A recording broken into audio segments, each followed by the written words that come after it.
తండేల్ సినిమాలో జగన్ అని చెప్పేసి బయట ఒక చర్చ నడుస్తుంది. Thandel cinema is a true story అని. ఇవాళ ఇదే నియోజకవర్గంలో మత్స్యకార సోదరులు ఆ కుటుంబ సభ్యులు నా దగ్గరకు వచ్చారు. పనులు దొరక్క వలసపోతా ఉన్న పరిస్థితులు. గుజరాత్ దాకా వెళ్లి అక్కడ బోట్లలో 10,000 కోసం 8,000 కోసం పనిచేస్తా ఉంటే వీళ్ళకి తెలియక బోట్లు పాకిస్తాన్ సరిహద్దుల్లోకి పోయిందని పాకిస్తాన్ నేవీ వాళ్ళు వచ్చి అరెస్ట్ చేస్తే ఈ రాష్ట్ర ప్రభుత్వం కనీసం పట్టించుకుందా అని అడుగుతా ఉన్నాను ఈ మత్స్యకార సోదరుల గురించి.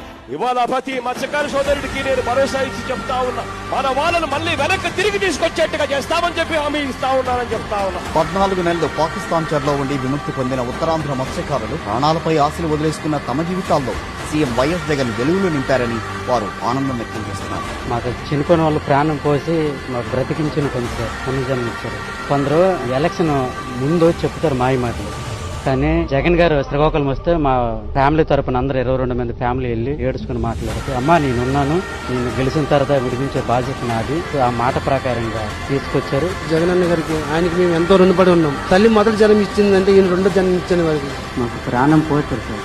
మా జగనన్న మాకు పునర్జన్మ ఇచ్చే ఒక దేవుడు, అతని మేము రుణపడి ఉన్నాం. ఏ పువ్వుతో పూజించాలి ఆ దేవుడిని అనిపిస్తుంది.